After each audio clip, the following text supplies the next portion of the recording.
이승만 대통령이 그 국가를 세울 때에 사개 세력이 이승만 대통령의 건국을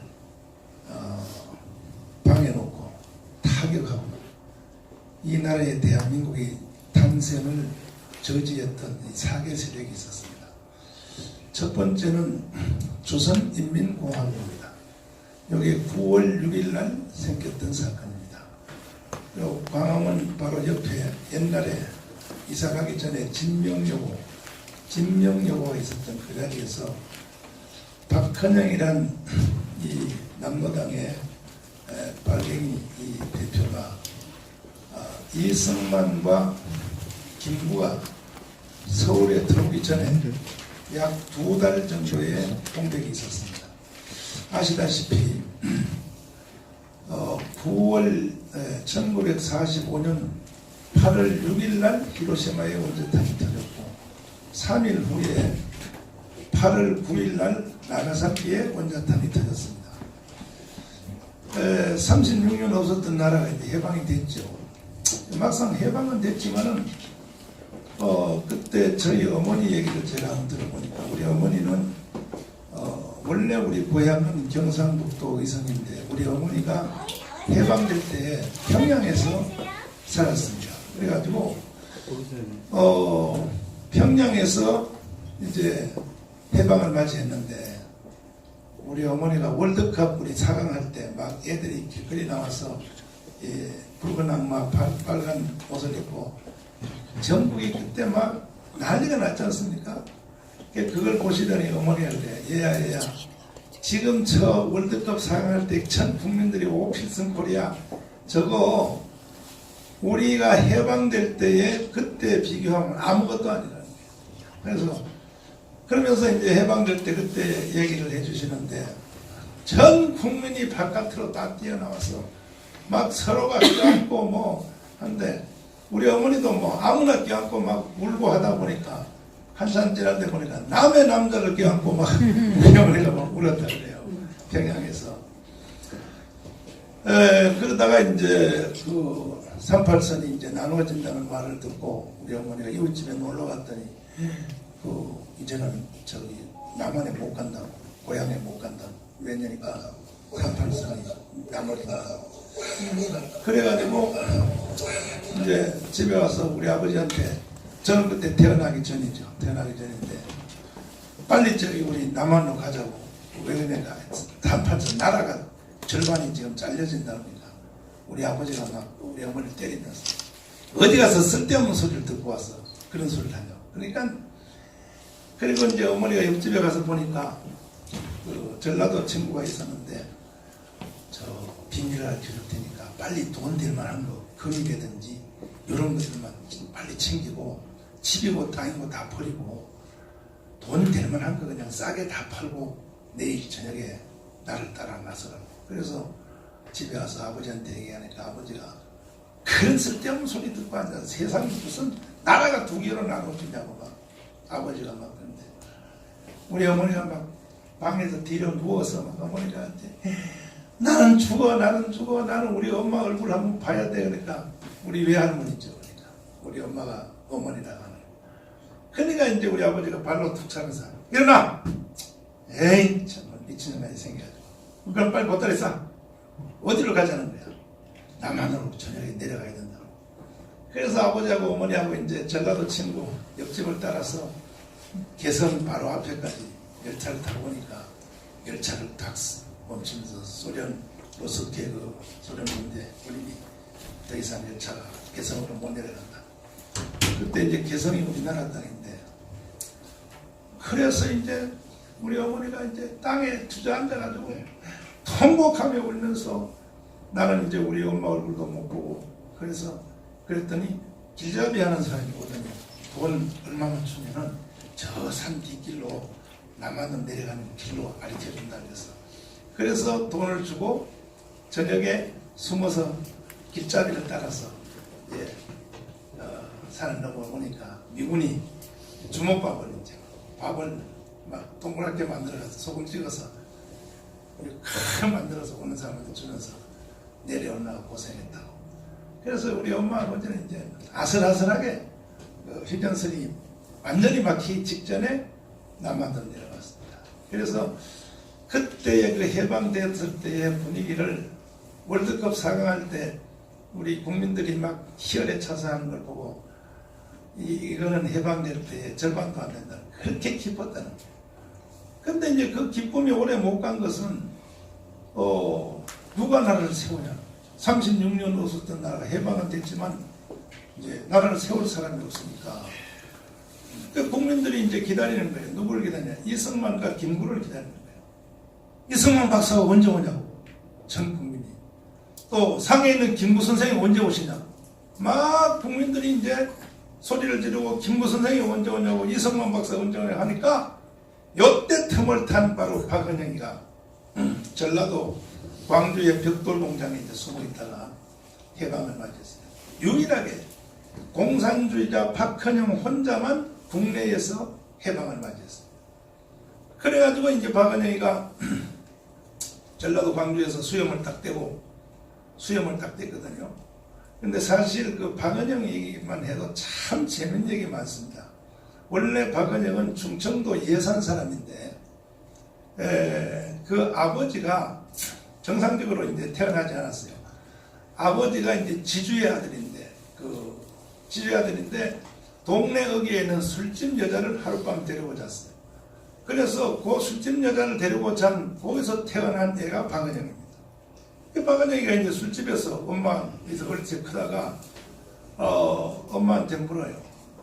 엄마 왜 우리 아버지는 낮에는 여기 와서 우리하고 살고 저녁만 되면 왜 저 안가에 들어가서 사냐니까 엄마가 이제 박은영을 찍어박으면서 그런 거 물으면 안 된다고. 그걸 말하려면 이제 자기가 바람 핀 것이 이제 탄로나니까. 그래서 박은영이가 초등학교 4학년 때 하도 궁금해서 아버지 집을 뽑아라 이제 안가 동네 안에 있는 그게 이제 박헌영 아버지의 집이고 술집은 이제 그 엄마가 이제 술집한 집인데 초등학교 4학년 때 이제 들어가 봤어요. 아버지 집을 갔다가 본처의 형들한테 막 뒤지도록 맞았어요. 박헌영. 그래서 막 코피를 흘리면서 집에 들어오니까 너 왜 누가 때렸는가? 형아들이 때렸다고. 아버지 집에 있는 형아들이 본처의 아들들. 그 엄마가 그래서 거기 가지 말라 그랬잖냐. 너 오늘 형한테 맞은 것을 보복하려면 지금부터 공부를 열심히 해야 돼. 공부를.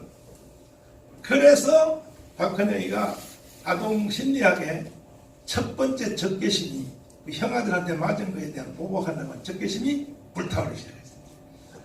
그래서 형아들을 죽이려고 열심히 공부를 해서 충청도 예산 사람이 경기고등학교에 박은영이가 경기고등학교 2학년 때 3.1 독립운동이 일어났어요. 1919년 종로바닥에 7,400명이 일본 헌병한테 우리 국민들이 쓰러져 죽는 걸 보고 고등학교 2학년 때 박은영이가 2단계 적개심이 드디어 불탔습니다. 로켓에 불이 붙은 거예요.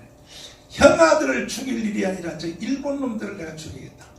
그래서 선교사들을 찾아다니면서 언도우도 변선나 선교 찾아다니면서 헐보 선교사 연사 찾아다니면서 나도 이승만처럼 미국에 공부를 시켜달라고 했어요. 이 박은영이가. 나도 독립운동을 한다고. 그때 선교사들이 박은영을 이승만같이 미국으로 데려가서 공부만 시켜줬으면 오늘날 대한민국이 이런 세상이 또 안 됐습니다. 참 제가 이 한국 근대사를 연구하면서 요 대한민국의 운명이 대한민국이 이 지구상에서 없어질 수 있는 위기가 100번도 넘었어요. 100번도 넘었어요. 그래가지고 이제 박은영이가 이제 화가 나니까 자기는 미국에 안 보내주니까 지 혼자 공부한다고 일본 동경을 갔다가 동경에서 환경이 여의치 않아서 상해를 갔습니다.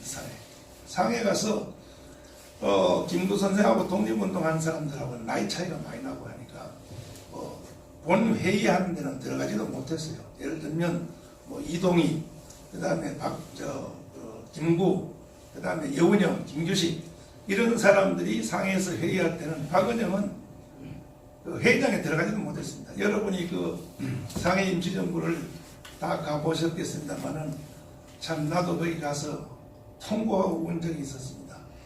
세상에 그 일본식 2층짜리 집을 한 개 얻어놓고 그것이 정부라고. 그래서 거기 돈통이 이렇게 있더라고요. 상해임시정부 요거 관리하는 수리 비용 모금한다고. 나도 100불 넣고 우리 사람도 100불 넣고 그리고 동해물관을 부르면서 통곡하고 오니까 그 안내하는 조선족 그 처녀가 선생님 외우십니까? 북조선 말로 이제 그래요. 그래서 야 이놈아 이 자리가 무슨 자리냐, 이것을 나라라고 정부라고 뒷골목에 쫓겨 상해 뒷골목에서 집안 채워놓고 여기서 독립을 하겠다고 하는데 너는 여기서 근무하는 직원이 돼서 너는 왜 눈물이 나지 않냐 하고 나하고 이제 한참 얘기를 하고. 근데 이제 그 박은영은 그때에 그 본자리에 들어가지도 못했습니다. 그러니까 이제 뭐 나이가 어리니까. 그런데 이제 그때에 붙은 사람이 누구냐, 소련에서 파송된 간첩 김만겸이라고 있습니다. 김만겸. 요 김만경이가 러시아가 혁명이 우리 3.1 독립운동보다 2년 전에 일어났죠. 1917년 볼셰비키 혁명. 성공했죠. 근데 볼셰비키 혁명이 성공할 때에 거기에 고려인, 우리나라 사람들, 고려인들이 일본 사람들한테 쫓겨서 저 브라디보스토크 저기 소련 그쪽으로 갔다가 러시아 혁명의 일개 분과로 우리 한국 사람들이 참여를 했습니다. 성공을 하니까 우리 한국 사람들한테 그중에 김만경이를 돈을 주면서 상해 임시정부를 점령하라고 소련이. 김만경이가 상해 임시정부를 공산화시키려고 왔는데 그것도 정부라고 이제 소련이 다 주워 먹으려고 이제 왔는데 아무리 김구를 흔들어도 김구가 안 넘어가요. 이동희하고 그 김규식, 여운형은 절반 정도는 넘어갔습니다. 근데 김구는 안 넘어가. 김구는 이제 이 박영희한테 안 넘어가는데요. 김구가 안 넘어가게 된 동기는 여러 가지 학설이 있지만은 제가 알아보니까 사실 김구는 뭐 사상도 원래 이제 한국에서 한학을 전공한 사람이지만은 김구가 결정적으로 안 넘어가게 된 것은 이승만 하와이로부터 독립 자금을 받습니다. 이승만한테. 난 그게 결정적인 이유라고 생각합니다. 안 넘어간 이유 중에. 그래서 김구가 사실 버틴 겁니다. 김구 선생의 그 목적이라고 하면은 사실은 독립운동한 것도 크지만 그보다 더 큰 것은 상해 임시정부를 소련으로부터 지켜낸 것이 김구 선생님의 가장 큰 업적이라고 봅니다. 그 후에 이제 해방 후에 한국에 와서부터는 사실은 김구 선생이 대한민국 탄생에 도움이 안 됐죠. 오히려 방해꾼이 됐는데 북한에 왔다 갔다 하면서 끝까지 50선거를 반대하고, 김구 선생님은 대한민국이 탄생하는 1948년 5월 10일 선거를요 보이콧 났습니다. 김구 선생님은. 그래서 지금 빨갱이들이 이승만은 죽일 놈이라고 하고 김구 선생에 대해서는 이 빨갱이들이 그냥 김구를 막 좋아하는 이유가 김구 선생님이 그 참 실수를 했죠. 그때 안두희한테 저격당하기 전까지 끝까지 김구 선생님은 대한민국 탄생을 방해놨습니다. 그런데 이제 이 박헌영 세력에, 박헌영이가 이제 해방되고 나니까 김구 이승만 대통령은 워싱턴에서 체포돼가지고 가택연금이 됐습니다. 이승만 대통령을 친미주의자라고 하는데요. 그분들은 공부를 하는 사람들입니다. 나 물 한 잔.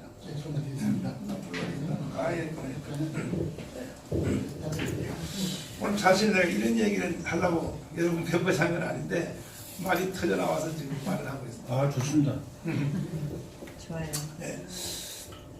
그래서 이제 이승만 대통령은 미국에서 체포돼가지고 가택 집안에다가 감금을 시켰습니다. 뭐 이승만 대통령 울고 불고 난리 났죠. 왜 해방이 됐는데 내 조국을 못 가게 하냐고 난리 났죠. 그리고 이제 상해 김구도 감금이 됐습니다. 한국에 못 오게 한 겁니다. 누가? 미국이.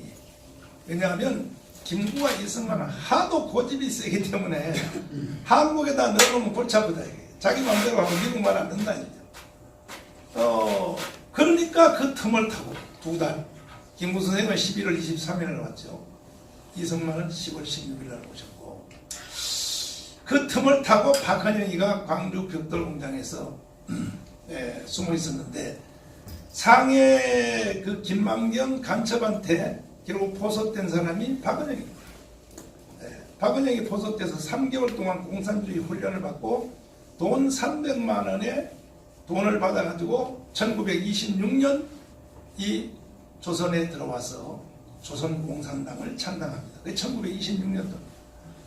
그러다가 이제 일본 헌병한테 잡혀가지고 박헌영 더하기 대원들이 다 감옥에 들어갔습니다. 살다가 박헌영은 이제 병보석으로 몸이 안 좋아서 나왔고, 대원들도 이제 다시 형을 살고 나왔는데, 나온 뒤에 다시 두 번째 조선공산당을 다시 창당을 해서 결성하다가 1938년도에 다시 붙잡혔습니다.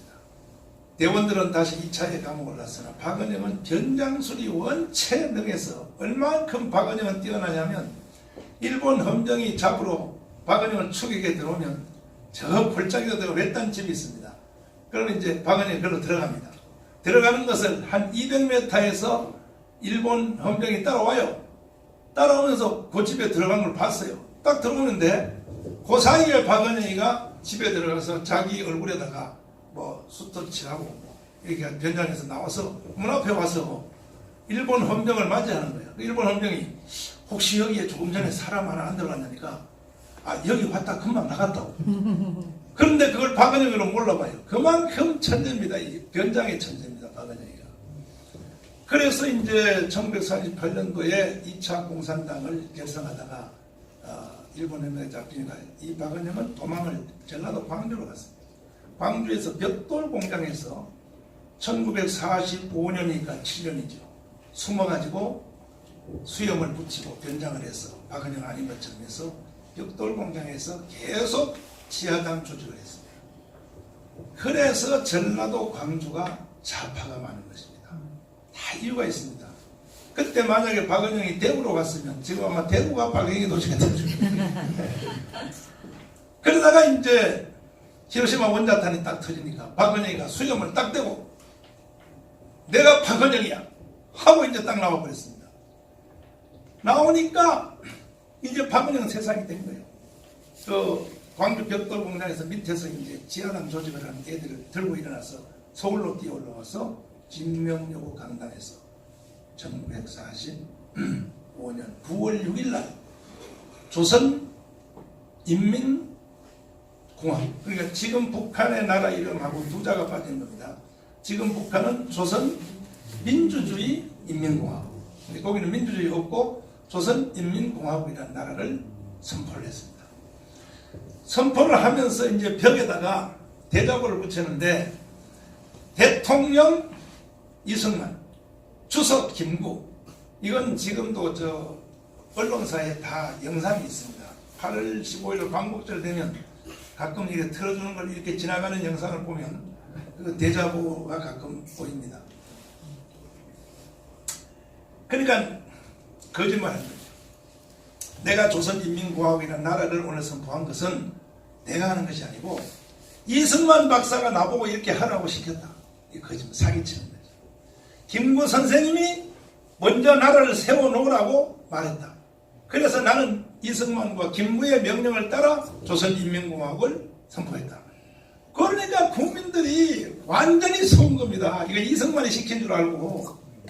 그래서 그때 거기에 가입한 사람이 몇 명이냐? 우리나라 전 국민의 78%입니다. 78%. 그래서 지금 우리나라가요, 이게 지금 벌써 문재인 때문에 이렇게 허덕허덕하는 이유가 우리나라 국민들이 잘 속아요. 78%가 속았다니까요.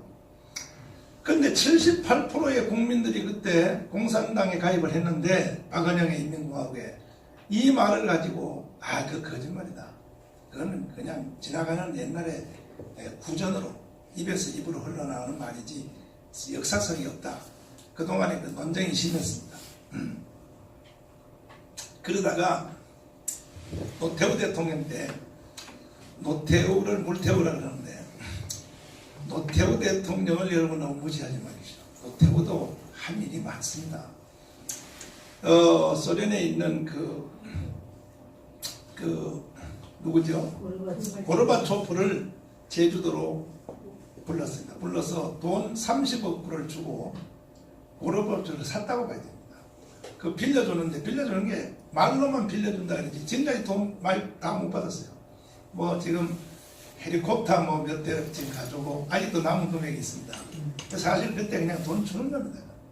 고르바초프를 30억 불에 샀는데 사면서 6.25 때 모든 문서를 우리에게 다 넘겨달라. 그래서 고르바초프가 노태우 정부에게 6.25 때와 해방 전후 사이에 있었던 소련이 가지고 있는 자료, 그 자료를 다 우리에게 넘겨줬습니다.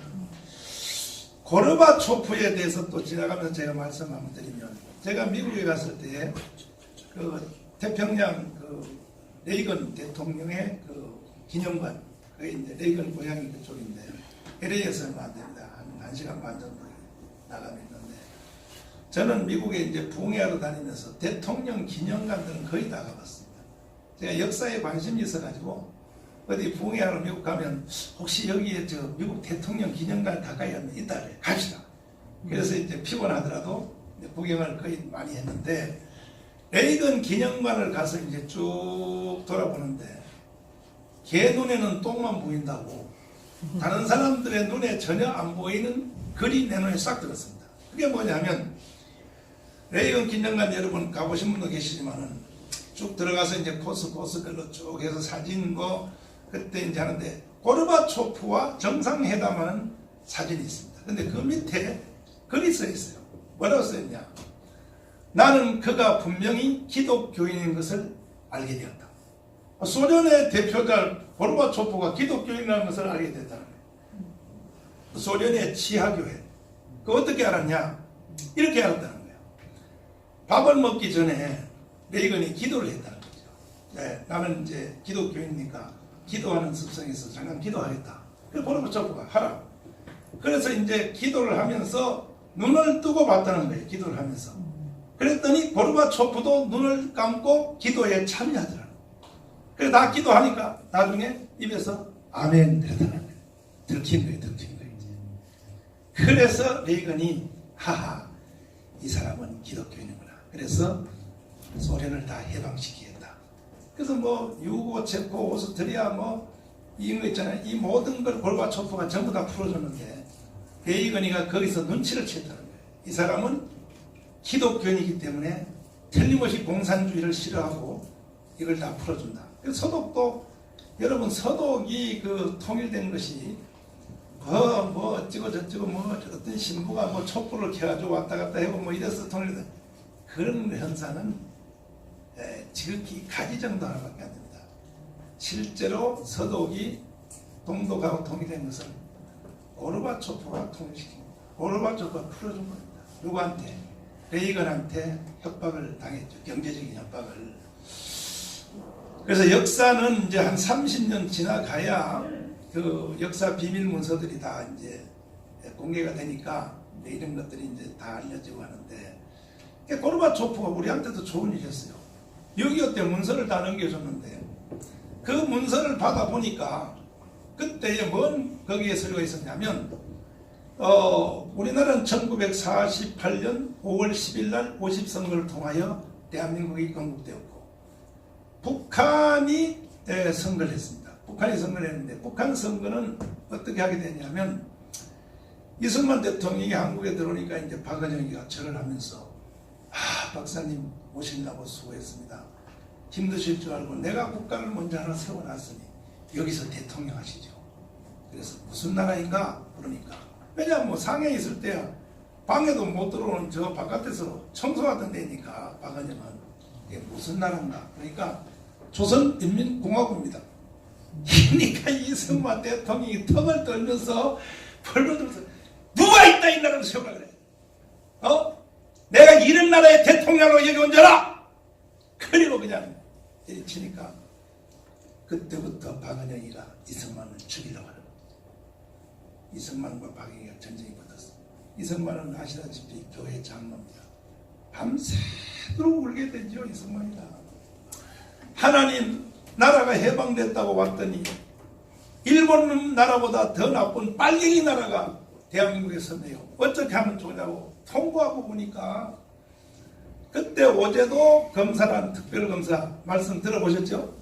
네, 오제도 검사가 영락교회 장로입니다. 함경도에서 한경직 목사님과 같이 피라는 오신 분입니다. 그분이 이승만 대통령한테 가서 박사님 울지 마세요. 내가 나라를 한번 세워보겠습니다. 그랬더니 아니 지금 전 국민의 78%가 다 박은영한테 속아가지고 인민공화국에 다 가입했는데 어떻게 나라를 세우냐 그랬더니 뱀을 잡을 때는 꼬리를 자르면 안 됩니다. 뱀을 잡을 때는 머리부터 쳐야 된답니까? 그게 무슨 말인가 하니까 박헌영 저놈을 잡아야 됩니다. 저놈을 안 잡으면 대한민국은 세워질 수 없습니다. 그걸 저한테 맡겨주세요. 이승만 박사가 그러면 어제도 특별검사 임명해서 한번 해보라고요.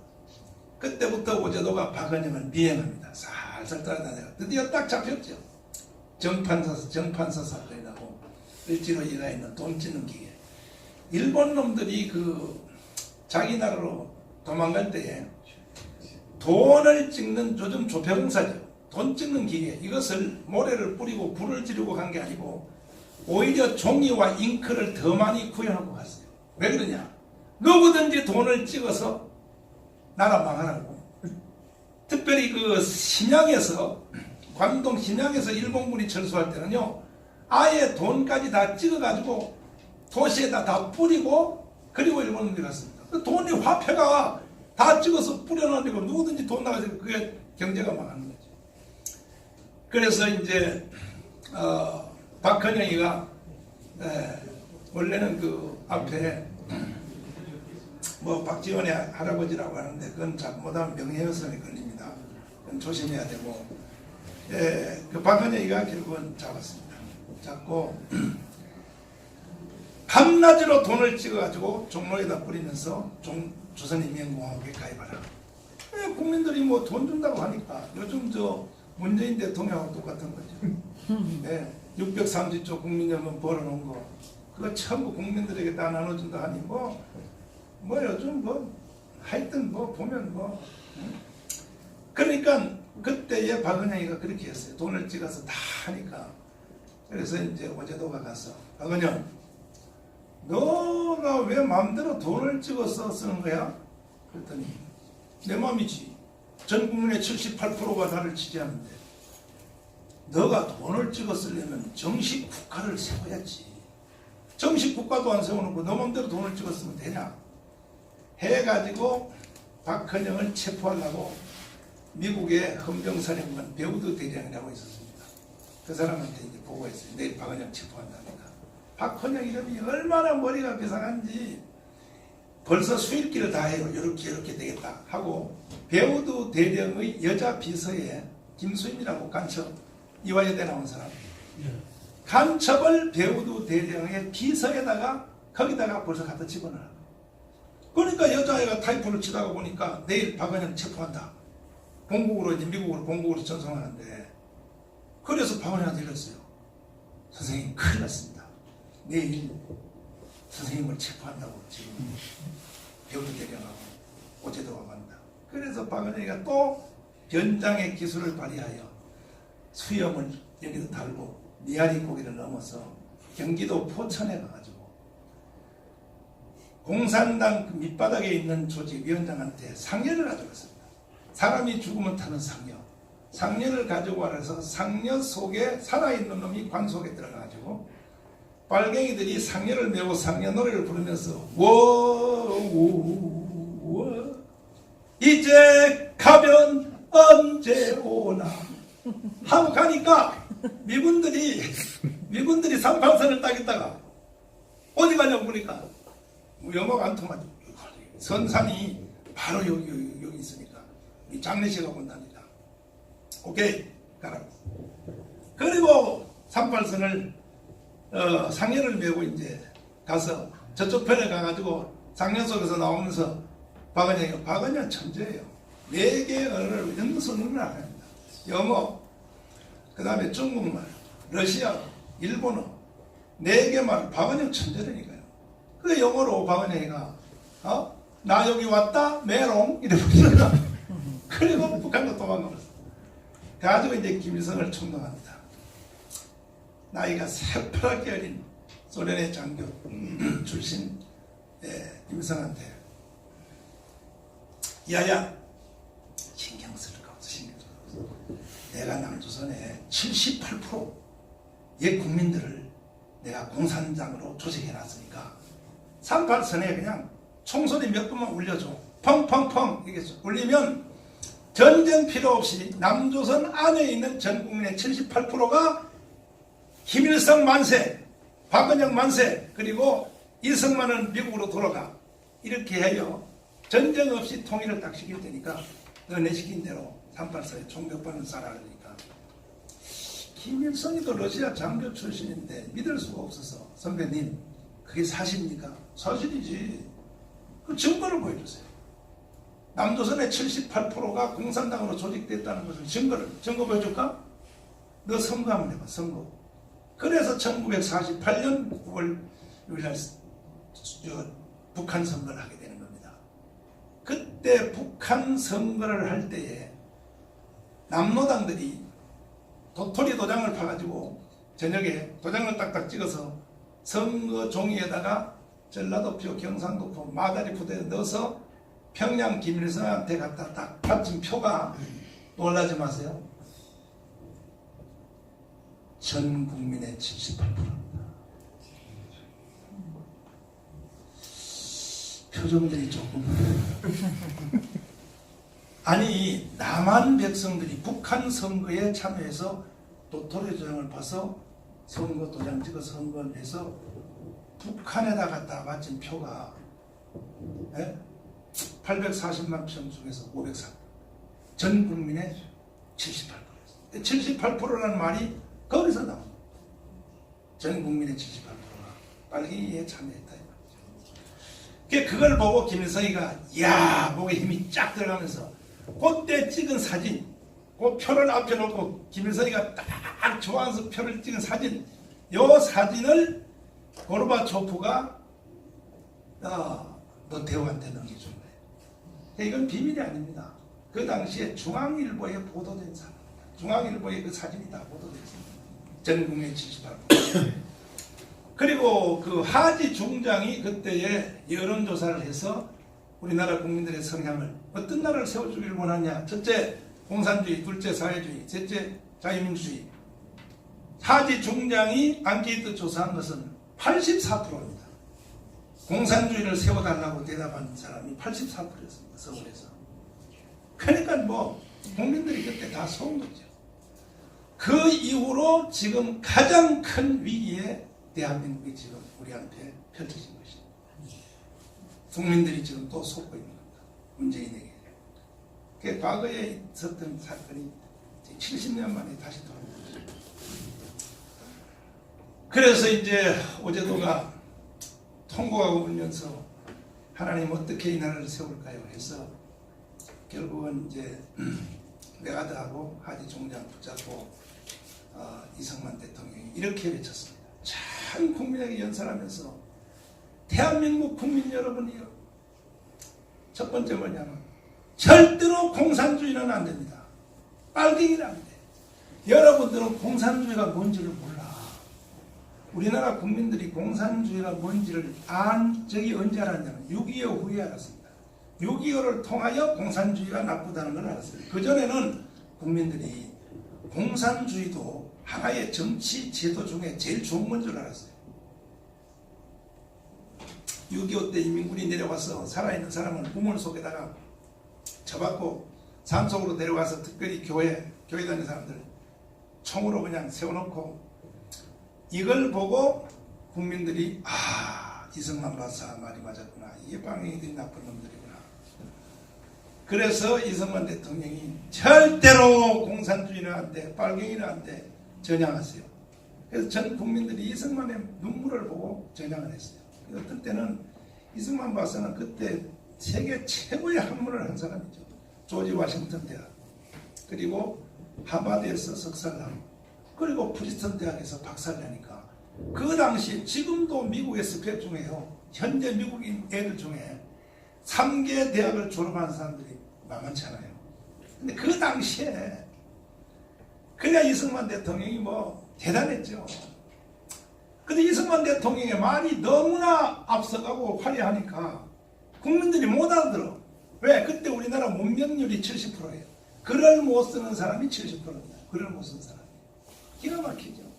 그 이승만 박사의 말을 글을 못 쓰는 문명 사람들이 이 간격이 차게 이승만 박사 말을 못 알아듣는데요. 요즘 정강훈 목사 말을 못 알아들어요. 국민들이 못 알아듣는데요. 그래서 이승만 박사가 안 되는구나. 이건 말을 못 알아들으니까. 공산주의 아무리 말해도 또 뭐 예를 들어서 무슨 뭐 볼세비키 혁명, 그 다음에 무슨 그 공산주의자 뭐 칼막스, 뭐 앙겔스, 뭐 헤겔 철학, 이렇게 이승만이가 공산주의의 원리를 설명해도 국민들이 뭐 헤겔이가 누군지를 어떻게 알아요? 헤겔이가 앙겔스가 누군지를 어떻게 알아요? 국민들이. 그러니까 이승만이가 나중에는 감성에다 호소합니다. 저 농촌 마을에 가는 대나무 밑에서 연설 안 하고 지팡이 짚고 울어요. 그냥 울면 동네 사람들이 일하러 가다가 박사님이 여기 와서 울고 앉았다 이거야. 구경하러 가자 해서 쭉 수백 명이 모입니다. 요즘 강원강변에 모이면 이승만 박사가 모자를 쫙 벗고 눈물을 딱 흘리면서 길게 말하네요. 빨갱이는 안 돼. 공산주의는 안 돼. 이렇게 다음 마을로 또 가니까 사람들이 저 박사님이 울면서 공산주의가 안 된다고 하는 거 보니까 공산주의를 바쁜가 보다. 그래서 이제 서서히 돌아왔습니다. 두 번째는 뭐냐면 그렇게 내가 설명해도 못 알아들어? 그래도 공산주의가 좋아? 그러면 사상은 자유야. 그렇다면 너희들이 원하는 나라가 세워진 곳이 있어. 북한이죠. 북한으로 가는 나라 보내준다. 그때 이승만 박사가 개성에까지 데려다 줬어요. 열차로. 모든 재산 팔아서 애들 데리고 다 가라 이거야. 내가 그때에 간 사람이 얼마 갔냐면 9만 명이 갔습니다. 9만 명. 거의 10만 명이 갔어요. 서울대학 교수 절반이 갔죠. 서울대학 교수 절반이 넘어갔습니다. 북한으로. 어떤 가정은 남편이 가서 평양 가서 보고 환경이 좋으면 편지할 테니 자네도 그때 애들 데려오라. 먼저 가고 나중 간다 했는데 그때 딱 38선이 막혀가지고 영원히 가족이 헤어진 가정도 많습니다. 서울대학 교수 절반 간 사람들이 결국 김일성 대학을 세우는 중심이 됐죠. 세 번째는 뭐냐? 이승만 대통령을 살인마라 그러고 저 부산에 어떤 그 이승만에 대한 이 건국사를 잘 이해하는 어떤 그 재정이 재력 있는 사람이 이런 보셨죠? 구청에다 기증하여 이승만 동상을 세웠습니다. 하룻밤 사이에 이승만 동상의 머리에 빨간 페인트가 붙어. 그리고 주민들이 막 젊은 애들이 막 항의해서 지금 그 이승만 동상 철거했습니다. 철거했습니다.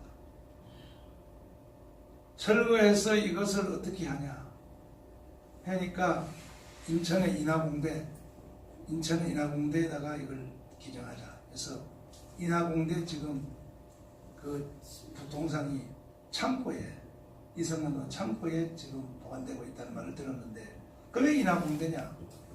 이승만 박사가 이제 하와이에서 막 독립운동하면서 독립자금을 거뒀는데 돈이 없어서는 안 되니까 주로 미국 사람한테 안 뺏기려고 주일날 교회 예배 시간에 헌금 형태로 그 외국 자금을 모아요.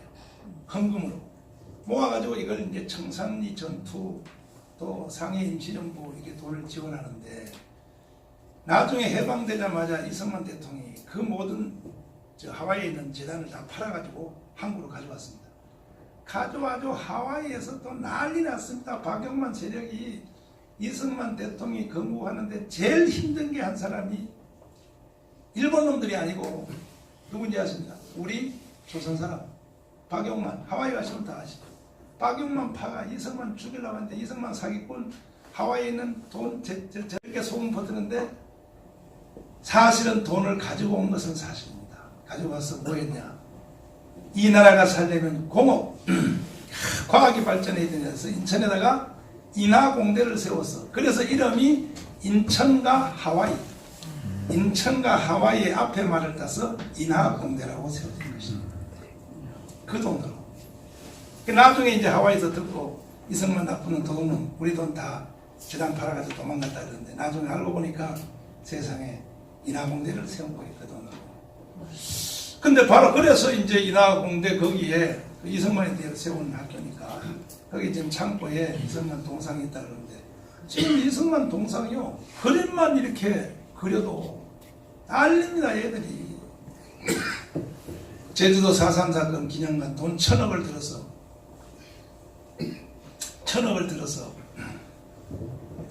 참 박근혜 대통령이요 너무너무 정말 잘못한 게 많아요. 그 한나라당 야당 대표한테 제주도 4.3 사건 특별법 있죠. 돈 1,000억 들어서 그거 만든 거 있죠. 그걸 박근혜 대통령이 야당 총재할 때 그걸 통과해 준 거예요. 그걸 통과해. 또 국회 선진화법 같은 거.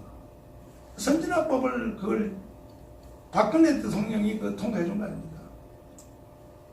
그 박근혜 대통령이 너무 순진해가지고 그래서 지금 제주도 4.3 공원에 지금 가보면 저 중고등학교 초등학생들 제주도 수학여행 가면 거기에 필수적으로 코스로 보게 돼 있는데 여러분도 가보셨죠?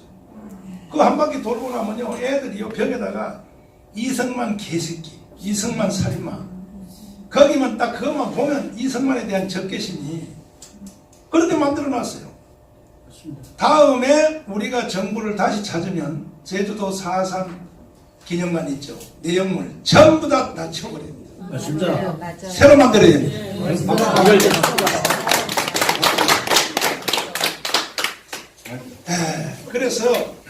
그래서 이승만의 무슨 흔적만 보여도 발광을 뜨는 이유가 그 지금 국민들이요 이 정신 나갔어요. 지금 인터넷에 보면 이승만 지지율이 약 2.8%거든요. 건국 대통령이 전 국민의 2.8%밖에 안 되는 나라가 어디 있습니까? 미쳤죠, 미쳤어. 지금 현재는 노무현이 1등입니다. 옛날에는 박정희가 1등이어서 뒤집어졌습니다. 아, 망했어요. 내가 말한 건 아닙니다. 조금 전에 여기서 우루과이에서 그랬습니다. 나라 망했어 이랬습니다. 나는 안 했습니다. 망했어요. 우리 정숙 대표님 말을 빌려서 하겠습니다. 나라 망했습니다. 맞습니다. 망했어요. 맞아요. 맞습니다. 살려야 됩니다. 이게 정상입니까 이게? 그래서 이승만을 살인마라고 하는 이유는 이승만이가 첫째는 전향하라 그랬죠. 한번 따라서 하죠. 전향하라. 전향하라. 이승만의 외침입니다. 많은 사람이 전향했습니다. 두 번째는 가라입니다. 가라. 북한으로 가라.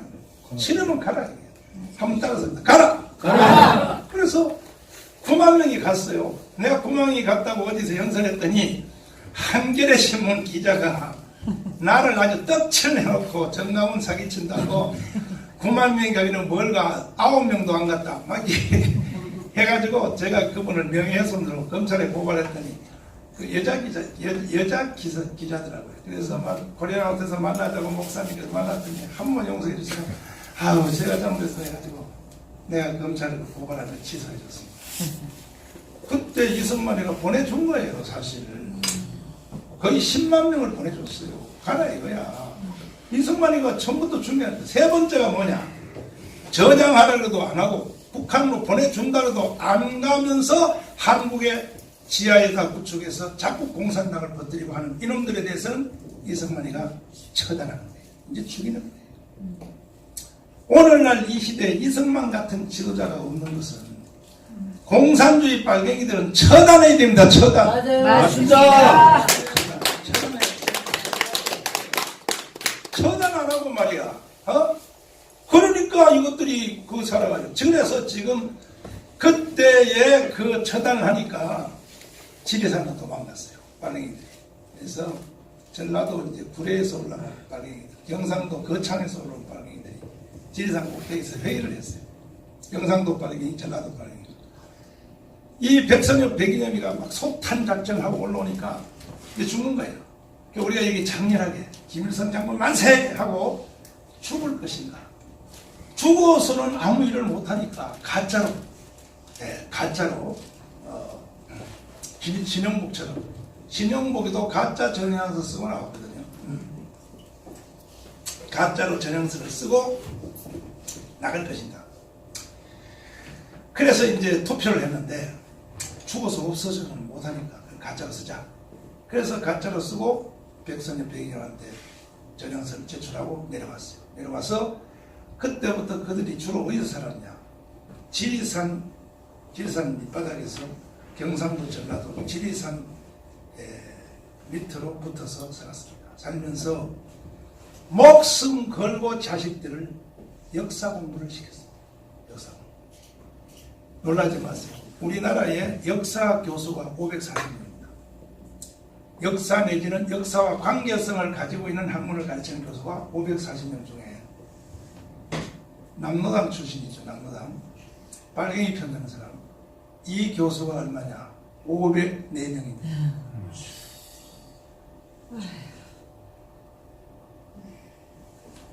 정상적인 역사 교수는 몇 명 없습니다. 중앙대학교 그 교수 한 명이 몇 명 없습니다. 그냥 뭐냐, 뭐 박연채, 무슨 뭐 여기 뭐 최장지, 무슨 뭐 이영희, 한양대 전부 다 이게 빨갱이였습니다. 그러니까 그들이 역사를 왜 가르쳤냐? 역사 교수가 됐냐? 목숨 걸고 대학생들에게 잘못된 역사, 해방 전후사 인식, 이영희였습니다. 주장님이 편집합니다. 그 해방 전후사 인식이 그것이 사실 저쪽 운동하는 거에 대한 교과서거든요. 내가 자세히 읽어봤더니 참 말도 안 되는 소리를 말도 안 되는. 결국 그 내용이 6.25를 우리가 일으켰다 그 뜻 아닙니까? 6.25를 원래 휴전할 때 38선에 나라가 나눠질 때 우발적으로 총소리가 왔다 갔다 서로 하다 우발적으로 왔다 갔다 하다 나중에 전쟁으로 커졌다. 그래서 전쟁을 일으킨 사람은 누가 일으킨지 모른다. 이게 이제 하나 있고 또 하나는 뭐냐, 남쪽에서 더 많이 총을 많이 쐈다. 그래서 6.25로 확대됐다. 새빨간 거지만 사기친 거예요. 맞습니다. 그걸 책이라고 말이야. 그래서 이승만 대통령이 처단하는 거예요. 처단하라. 지금 이 시대에 제일 필요한 것이 이겁니다. 한번 따라서 처단하라. 처단하라. 그래서 이승만이가 처단하니까 빨갱이들이 꼼짝 못하고 눌려있다가 언제 올라왔느냐. 4.19 때 올라왔습니다. 제가 빨갱이들은 우리나라가 성장하는 과정 중에 성장하는 과정 중에 우리가 일어나는 일의 무임승차예요. 돈도 안 내고 올라타버립니다. 4.19 때. 4.19의 그 현상을 내가 조사를 해봤더니 처음에 이 4.19를 일으킨 그 학생들은 이승만 물러가라 안 했습니다. 부통령 선거 다시 해달라. 이거였습니다. 주제가. 이기고. 이승만은 그때 단독 후보예요. 단독 후보. 단독 후보니까 뭐 부정선거 할 필요가 없죠. 무투표죠. 그 부통령 선거 다시 해달라가 4.19의 주제였습니다. 네, 맞습니다. 그런데 이제 4.19 이승만 때 하야하기 3일 전에 강원광장에서 서울대학 교수들 중에서 빨갱이죠. 남로당 숨어있던 찌꺼기. 이 사람들이 4.19 때 끼어들면서 갑자기 하루 만에 주제를 돌려버렸어요. 이승만 하야. 그러니까 촛불 시위 할 때도 마찬가지. 촛불 시위 처음에 할 때는 주제가 박근혜 탄핵이 아니었었잖아요. 그런데 나중에 획 돌리잖아요. 이게 전문가들 제들이에요. 그래서 불과 4.19 3일 전에 4.19 주제가 이승만 하야로 바뀌었습니다. 그리고 나중에 이제 5.16을 통해서 빨갱이들이 다시 지하로 내려갔습니다. 박정희 대통령이 빨갱이들 다 죽여버리니까 숨어있다가 김영삼, 김대중이가 민주화 운동을 할 때 여기에 또 돈을 안 주고 올라타버리고. 그래서 나는 김상철 교회성 장로님이라고 부르는데 김상철 서울시장 7일 했죠. 7일. 김상철이가 서울대학 법대 수석했습니다. 사법연수원에 수석한 사람. 근데 김상철 변호사가 그때 빨갱이 주체사상으로 넘어가 있었어요. 그래서 김근태의 여기 남산 보안실 고문당할 때 그때 누구도 변호를 안 하려고 했죠. 근데 김상철이가 그때 변호인으로 거기에 참여했어요. 대단한 거죠. 그러니까 같이 이제 하는데 이한열, 연세대학교 이한열 학생이 절탄 맞아서 이제 목숨을 잃었는데 그 시체를 강원광장에다 갖다 놓고 관을 들고 메고 청와대로 시운동을 할 때에 그 앞에서 지휘한 사람이 누구냐? 김상철이었습니다. 김상철이었어요. 그런데 김상철 그 회장한테 내가 직접 들은 얘기입니다. 그러다가 이제 6.29 선언을 통하여 또 이제 노태우의 6.25 선언을 통하여 민주화한다 하니까 전 세상이 이제 대통령 직접 선거로 들어가고 하니까 그러니까 이제 그동안 빨갱이 운동했던 사람들이 두 갈래로 나눠졌습니다. 자, 이제는 우리가 이겼다. 이제는 6.25 선언을 통하여 드디어 민주화가 되고 김영삼이가 대통령일 가능성이 많으니까 또 실제로 대통령이 된 후에입니다. 그래서 이제 우리는 정부에 들어가서 이 나라를 바꾸자 하니까 김근태가 하는 말이 나 이거 직접 들은 얘기입니다. 김상철한테 하는 말이 야 우리는 아직 안 끝났어. 그 뭐야 그랬더니 우리의 목표는 평양이야. 잘 들어보세요. 나는 김상철 장로님에게 그 말을 들었는데 사실 100% 안 믿어졌습니다.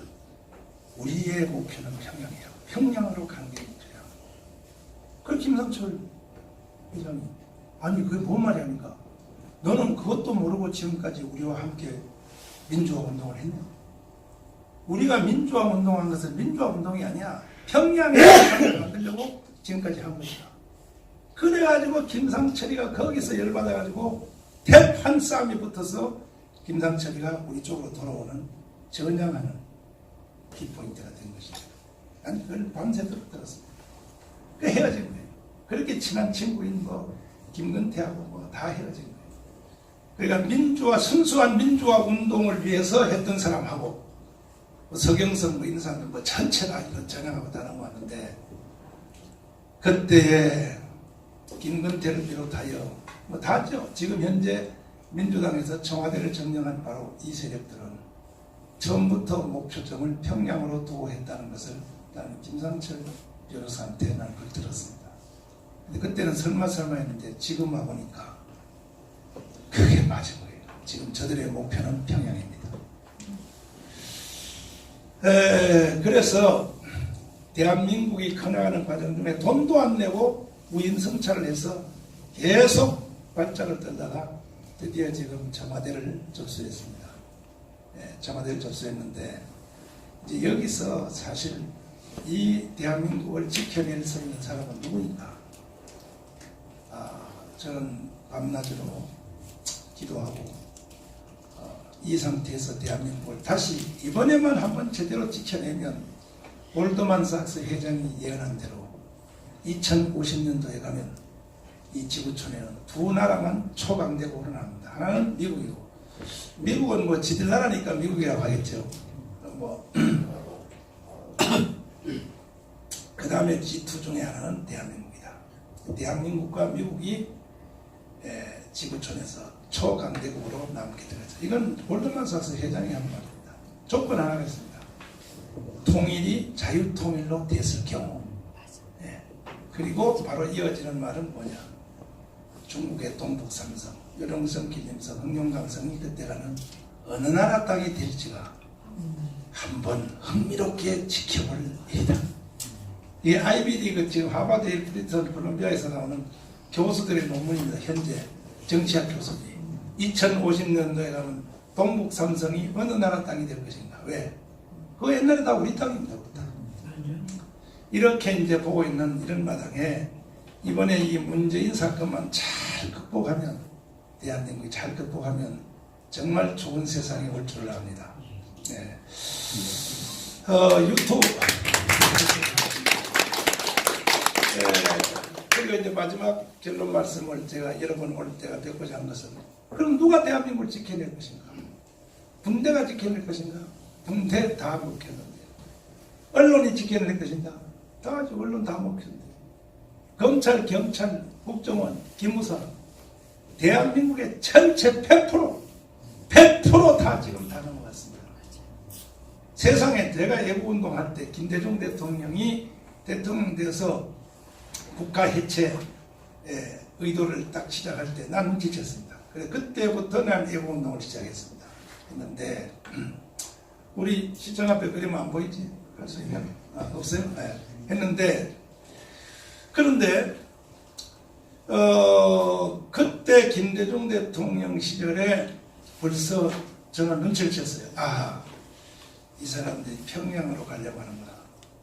그래서 뭐 그때부터 목숨 걸고 이제 시민운동을 지금까지 이제 저는 주로 이제 강화문 전국을 돌면서 제가 이 애국 집회 포럼 한 횟수가 2,350회였어요. 2,350. 말도 안 돼. 사진 내가 다 가지고 있습니다. 그런데 이제 우리가 이명박과 박근혜 정부를 탄생을 시킴으로 이 빨갱이 불을 끄는 줄 알았습니다. 끄는 줄 알았는데, 야, 그 유튜브 나오나요? 여기 못 나오나요? 인터넷 안 돼요? 아, 나오면 참 좋은데. 이명박 정부, 박근혜 정부 때 사실은 그때에 한번 벌초를 했어야 되는 거예요. 벌초 못 알아듣습니까? 벌초. 빨갱이들을 벌초를 한번 했어요. 그때 기회를 잃었어요. 뿌리를 잘라야 되는데요. 맞습니다. 이명박과 박근혜 정부 때에 빨갱이들 한번 청소를 했으면 오늘 이런 세상이 안 이루어지죠. 근데 지금은 우리가 다시 찾는다는 것이 정말로 그렇게 찾을 수 있을 것인가 할 만큼 위험한 지금 위험한 선의 거지. 저는 이 애국운동 하다가 몇 달 전에 감옥도 갔다 왔고, 감옥도 갔다 왔는데, 결론적으로 제가 여러분들을 오늘 제가 뵈려고 했던 것은 뭐냐. 이 시대에 대한민국을 지킬 세력이 누구인가. 나는 내가 몸담고 있는 기독교, 교회, 1,200만 기독교, 30만 목회자, 25만 장로님들, 50만 선교가족이여 일어나라. 교회여 일어나라. 대한민국을 지켜내자. 그래서 교회가 앞장을 서고 그 다음에 이제 여러분입니다. 여러분 유튜브입니다. 유튜브가 이 나라를 지켜내야 됩니다. 네, 맞습니다. 동의하십니까? 네. 이 시대마다 일하는 그 무기가 이승만 대통령도 천재이기 때문에 한성신문의 초대 기자입니다. 초대 기자. 대한민국의 첫 언론인이 이승만입니다. 그러니까 그때는 그 한자로 이게 된 거 그 신문 찍어서 이걸 전국에다 배포를 하는 것이 독립을 할 수 있는 길이고, 그 다음에 이제 나중에 라디오가 나왔을 때, 일본 시대 말기죠. 라디오 나왔을 때 이승만 연설하는 거 보십시오. 저 워싱턴에서 나는 이승만입니다 하고 있잖아요. 그 바로 라디오 연설. 그게 그때의 국민들에게 힘을 주고 있는데, 지금은요 여러분 유튜브입니다. 유튜브. 근데 유튜브를 운영하시는 이 우파 유튜브 이 언론인 또 여러분 그 대표들이 이런 역사성에 대해서 제가 말씀을 꼭 드려야겠다 해서 내가 두서없이 쭉 지금 얘기를 해왔습니다. 여러분에게 도움이 조금이라도 되었으면 감사드리겠습니다.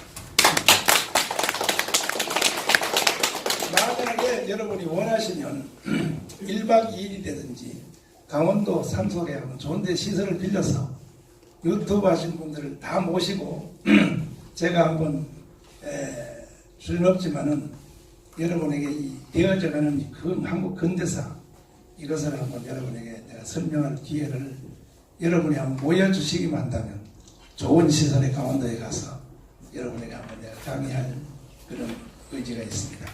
감사합니다. 좋습니다. 예.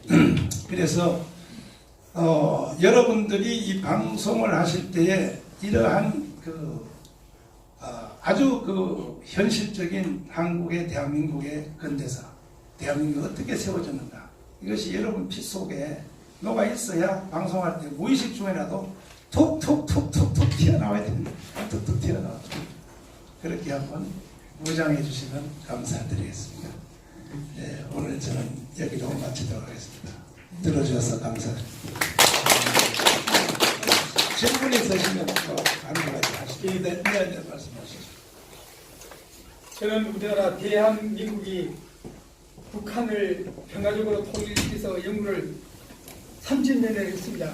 그래서 이걸 보면은 우주꽃 대장기는 남북 사람들이 다 평화롭게 이 안에서 살기 때문에 이 평화 통일 국가를 하면서 우리가 서로 남북 같은 우주에서 서로 사랑하고 우주가 갖고 있는 생명 양식을 남북 사람들이 같이 묵고 하니까 이 통일국에서 대한 통일이 되고 대한민국을 지켜나갈 건 우주꽃 대장기라고 보셨습니다. 잠깐 좀 말씀 하나만 더 미리 말씀드리게 되면 이 태극기는 1883년도 조선 고종왕이 이 태극기를 국기로 선포했어요. 그리고 1909년도 일본 일자기에 폐망했거든요. 그래가지고 조선 고종의 이시조선 500년 역사가 끝났어요. 그런데 또 조선이 폐망해 버리는 태극을 가지고 해방돼서 1948년 8월 15일 또 이승만 대통령이 국기를 선포했어요. 네. 그래가지고 이승만 대통령 또 운명은 어떻게 됐으면 한번 보십시오. 제가요 그래서 지금 지금 보니까 잠깐만 이건 질문이 기관이 아니고 뭐다 알고 있어요. 네, 질문이 아니고 우리 질문만 선생님은 그건 굉장히 방대한 우리 네, 교수님 말씀 감사합니다. 굉장히 방대한 어떤 강의 내용이 될 것 같습니다. 그래서 말씀드리겠습니다. 죄송합니다.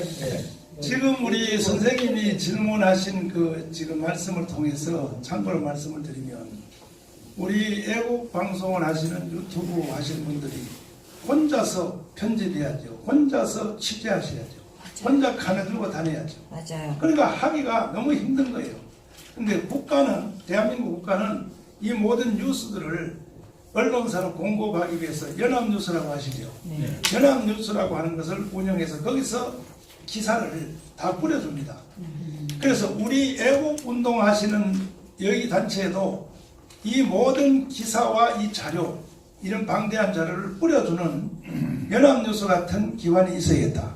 그래서 제가 그 사이트를 하나 만들어서 일반 방송으로 나가지 않고 기자들에게만 공급하는 이런 것을 제가 만들려고 합니다. 여러분들이 방송하기 힘드시면 이제 그 연합뉴스 같은 제가 곧 만들려고 합니다. 사이트에 들어오셔서 그럼 우리 선생님 같은 분들이 오셔가지고 거기다가 다 입력해 놓으면 여러분들이 그걸 가지고 취재해서 방송할 수 있도록. 예. 다른 또 질문이 있습니다. 내 말씀. 뒤에 말씀. 알다시피 저는 브라질에서 왔습니다. 한 3주 전에 우리 그 정강훈 목사님하고 식사하는 자리에서 이러한 자리가 있을 거라는 말씀에 상당히 그 동감을 하고 오늘 바쁜 일정을 마치고 이렇게 왔습니다. 아이, 감사합니다. 제가 드리고 싶은 말씀은 여기 유튜브를 하는 분들 잘 아시겠지만 우리 유튜브가 많은 통제와 많은 그 감시를 받습니다. 예를 들면은 요즘 다 느끼겠지만 조회수가 안 올라가요. 조회수가 안 올라가는 게 아니고 저 같은 경우는 조회수가 내려오더라고요. 50만이죠, 50만. 예, 조회수가 그 조회수 보는 그 조회수가 내려오더라고요. 저도 그 알다시피 그 브라질에서 백소의 창이라는 애국 방송 하고 있는데 한 달 분명히 조회수가 1,900명인데 네.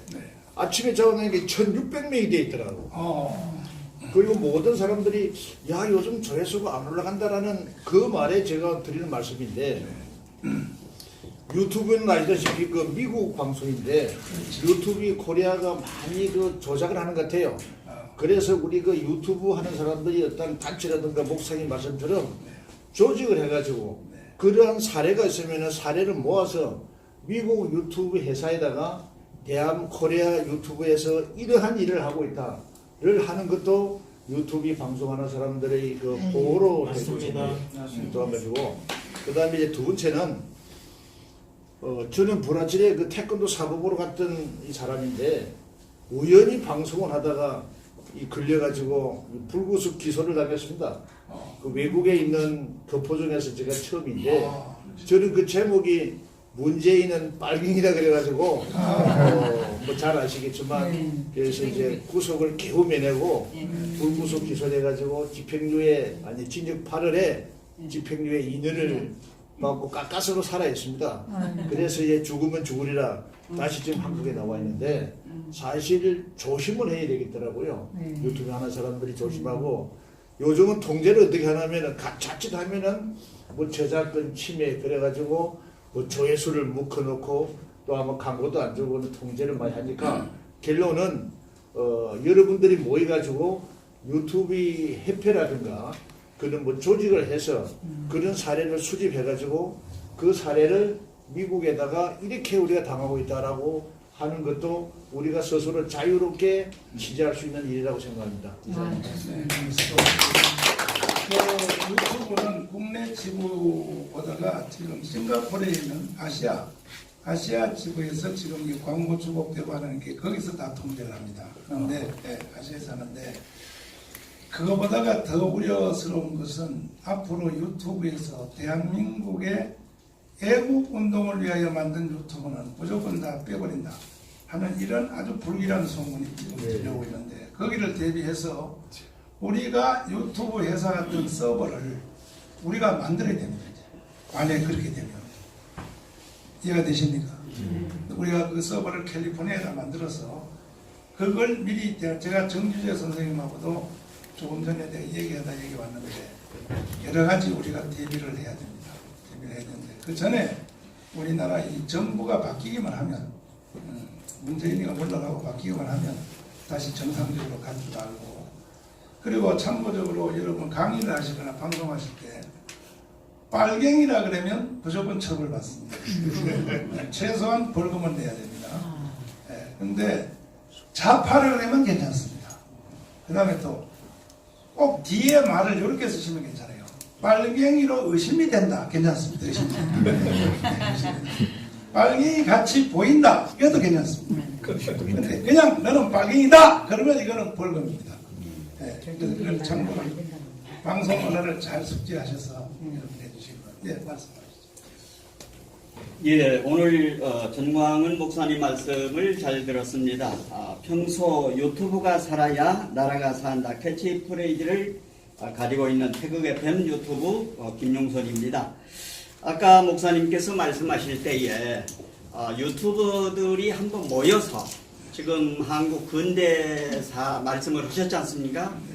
저 태극 FM은 100% 참석을 하겠고요. 언제쯤 그 시기가 되는지 궁금합니다. 오늘 여러분들의 준비를 모아서 여러분 빨리 원하시면 원래 가기 전에 도 이제 할 수 있고 안 그러면 뭐 내년쯤 해야 되겠는데 1월 1일 되기 전에 한번 하는 게 좋을 것 같기도 한데 여러분이 원하시면 한 그 성탄절 전주간이든지 그쯤 잡아서 한 1박 2일 정도로 했으면 좋겠다 그 생각이 듭니다. 모든 비용은 제가 다 되겠습니다. 그러면 평일날 해야 될 것 같아요. 평일날 네, 주말을 하면 안 되고요. 평일날 해야 됩니다. 목사님 저 브라질에 가기 전에 하십시오. 언제 가세요? 좋아요. 끝나고 난 다음에 예, 전광훈 목사님 감사합니다. 그 유튜브 이렇게 연합 뉴스 같이 하시겠다는 말씀 네. 정말 저희들이 바라는 바고요. 네, 그렇습니다. 제가 그 최영수 교수님하고도 지난번에 했지만은 지금 저희가 하고 있는 일이 991년이라고 있습니다. 구국을 위한 2인 방송 100인 연대. 거기에 대표님이 김용선, 또 여자를 대표해서 남수현 방송. 그 다음에 이제 많이 개미 애국 방송도 영입하려고 그러고 지금 하고 있는데요. 지금 37 유튜버 뺏기는 좀 확보를 못 했거든요. 왜냐하면 저희는 신생, 또 앞으로 하려고 하는 사람, 이 봉주를 비롯해서 태극전사 앞서 나가신 분들은 앞서 나가는 대로 하고 우리는 우리대로 하면서 중요한 거는 그건 아까 말씀하신 대로 오늘 이 여기에는 청중은 얼마 없지만은 이 유튜브들의 위력이 참여 안 한 제 회원들 37사람 앞에도 오늘 이걸 편집을 해서 쫙 보내줄 거거든요. 그런 것을 우리는 지금 하고 있거든요. 시즌 유튜버로서. 예, 그렇게 하는데 그런 그 유튜버 모임도 고급 우리 같이 초입자들 그걸 해서 관심을 좀 가져주시고 또 한 가지는 저희가 지금 우리 김용선 대표님이나 남순 대표님 아이디어는 뭐냐면은 지금 유튜버 지금 한 네트워크가 한 4, 50명 되고요. 그다음 애국지사 그룹이 또 있습니다. 그 애국지사들한테는 천자 칼럼을 저희가 받고 있습니다. 국민에게 하고 싶은 이야기를 보내주면은 우리 잘 아는 유튜버들 중에서 그걸 동영상으로 만들어가지고 그것도 또 뿌려주고 있습니다. 그런데 지금 미국의 김평우 변호사님도 부탁을 해서 협조를 받았고요.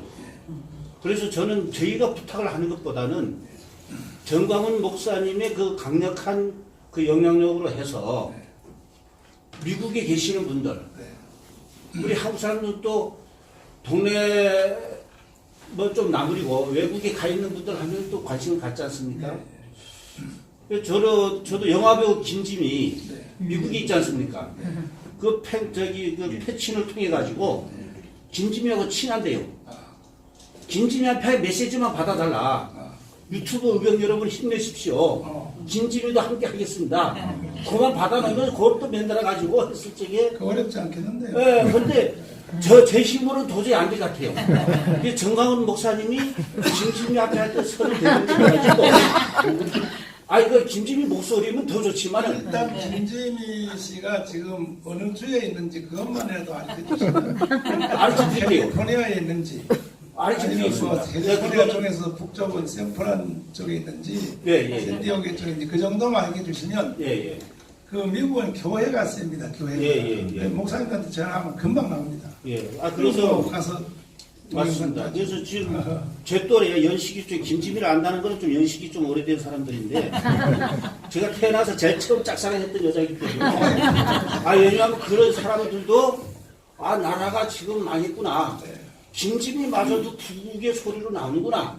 할 적에 국민들 관심을 일으킬 수 있는. 그래서 우리가 안중근이도 손가락으로 이등박물을 죽이듯이 우리도 유튜버들이 손가락으로 유튜브 조작을 하는 의병을 만들자 하는 것이 우리 구국 일련 그 활동이니까 격려해 주시고 김지미 꽂아주시기 바랍니다. 감사합니다. 최선을 다해서.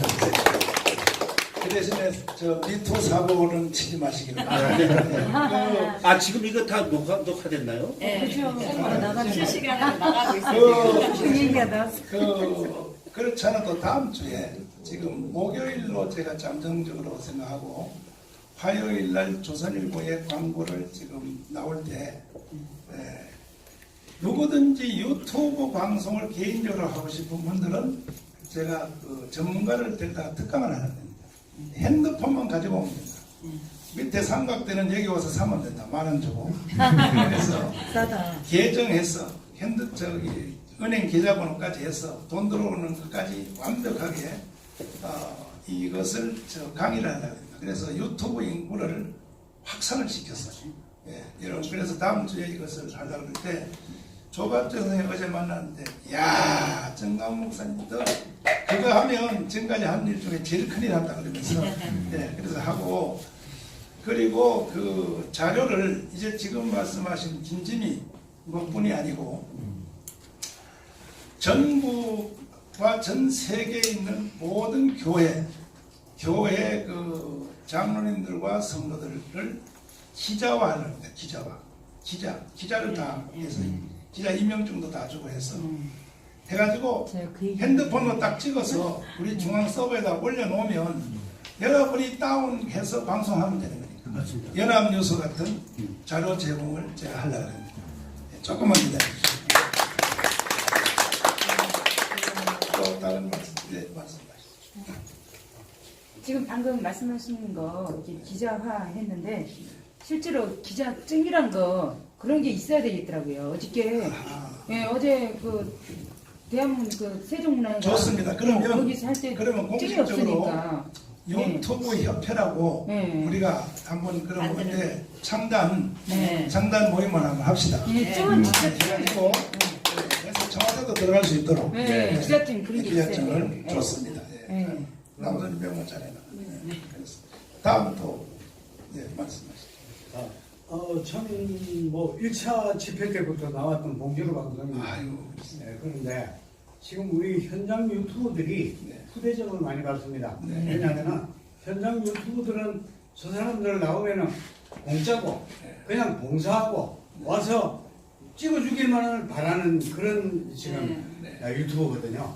지금 보면은 저희들이 전부 이 구독자나 유튜브를 알렸는데 지금 현재 몇 개월 안 돼가지고 종편에서 나왔던 분들이 유튜브 해가지고 시청자들 뭐 구독자들 몇만, 10만, 20만씩 가버리니까 우리는 그냥 죽어버립니다. 그래서 많은 분들이 지금 방송을 하면서도 지금 많이 이걸 하냐 마냐 아니면은 매일 나오던 분들이 일주일에 한 번 나오니까 또 안 되는 거예요. 매일 안 오면은 일주일에 한 번 나와서는 그 유튜브를 안 봅니다. 그러니까 상당히 현장 유튜버들이 지금 어려운데 그런 방법들을 조금 어떻게 우리가 중지를 모아서 개선을 해야 되면은 좋겠습니다. 결국은요, 이 방송에 대한 내용인데, 그래서 제가 지금 중앙에 서버를 만들어서 보통 신청자들에게는 공개를 안 하고 기자들에게만 공개를 해서 여기에 있는 아주 특종 따끈따끈한 거 이런 것을 물어서 여러분이 방송하시면 종편에서 평론하다가 나와서 만든 그분들이 주로 한 10만 건 가는데 결국은 특종을 여러분이 때리면요. 특종이 중요합니다. 특종을 때리면 그리고 제가 이 하나님의 은혜로 앞으로 정부나 또 관계기관 쪽에서 상당히 내가 깊이 일을 할 가능성이 있습니다. 그러면 나는 거기에 대한 특종을 기존 잘 나가는 유튜브한테는 안 주고 여러분 다 이 서민들에게 특종들을 나눠줘서 다 클 수 있도록 그렇게 제가 해보려고 합니다. 네, 맞습니다. 현장 기자하고 그래서 여러분들도 일단은 한 30만 지금 유튜브가 30만이 최고입니다. 30만 개 신의 한 수가 36만인데 그러니까 유튜브를 보는 그 시장이 많지 않아요. 외국 운동하는 사람들이 30만이 다 30만 전부 합하면 한 200만 시청자들이 한 200만에서 머물러 있는데 이것도 시청자들을 확대하기 위해서 제가 유튜브 학교를 지금 설립을 했습니다. 설립을 해서 특별히 젊은 학생들 이런 사람들이 유튜브 안 보면 너 인생은 망한다. 너는 도태한다. 그래서 모든 이 지식과 정보가 유튜브를 통하여 살아있는 지식이 흐를 수 있도록 이걸 제가 만들어서 하루에 유튜브를 시청하는 사람이 1000만 명으로만 확대하면 나는 이 나라가 살 줄 압니다. 그래서 그것도 오늘 3시에 시험 이제 그 사이트를 지금 제가 열리게 되겠는데 저 혼자만 보는 겁니다. 그 회사하고 이제 돈을 5억 달러고 짜는 것이. 그런데 일단 시작은 홈페이지 형태로 이제 시작을 해서 이게 지금 시작이 되니까 여러분들이 취재하고 또 운동하는데 크게 도움이 될 수 있도록 그렇게 하도록 하겠습니다. 네. 조금 전에 그 목사님 말씀 중에서 내용이 좋아야 된다는 그 말씀이 공감되는데 저 개인적인 경우는 127만 명까지 한 프로가 조회가 되어 있습니다. 그게 제목이 뭡니까? 그게 문재인은 빵인이다. 그게 127만 명이고. 그럼 뭐 처벌 받아도 괜찮습니다. 예.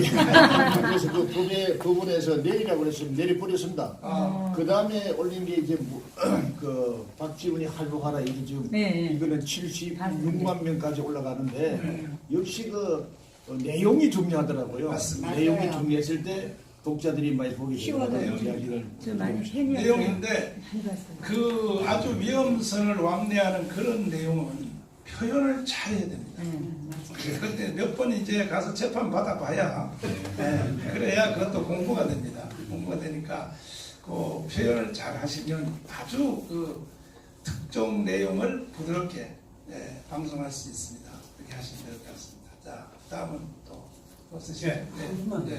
제가 그 현장에서 느끼는 점인데 유튜브들이 현장에서 이래 방송을 하다가 혹시 그 경찰들하고 아니면은 뭐 형사적으로 이래 문제가 될 소지가 있을 때가 있거든요. 경찰들하고요? 경찰들하고. 경찰들. 왜냐면 네, 집회를 많아요. 꼭 우리 그게 태국에만 있으니까. 촬영하는 게 아니거든요. 네. 그럼 예를 들어서 뭐 저쪽 애들 뭐 촬영하는 거 이래 갔다가 뭐 거기서 뭐 부딪혀가지고 싸우고 카메라 땡기고 막 이런 물리적인 행사를 하는 경우가 많습니다. 저 같은 경우도 있는데 그럴 때 고발해야죠. 어디다가 도움을 받을 때 한 군데도 없습니다. 예. 그러니까 그것도 이제 그 최영석 대표님, 이것도 뒤로 미루지 마시고 아예 뭐든지 빨리 밀어야 돼요. 다음 주 안에 유튜브 협회를 창단을 해서 그리고 여기에 담당 변호사를 법무사를 임명해서 그래서 이런 사소한 일들도 바로 경찰을 고발할 수 있도록 우리 변호사를 통하여 이래야 그놈들이 좀 겁을 먹고. 목사님 끝나고 나서 제가 좀 말씀을 좀 드릴게요. 다음 말씀 더 있으시면 없으시죠? 네, 장시간 동안.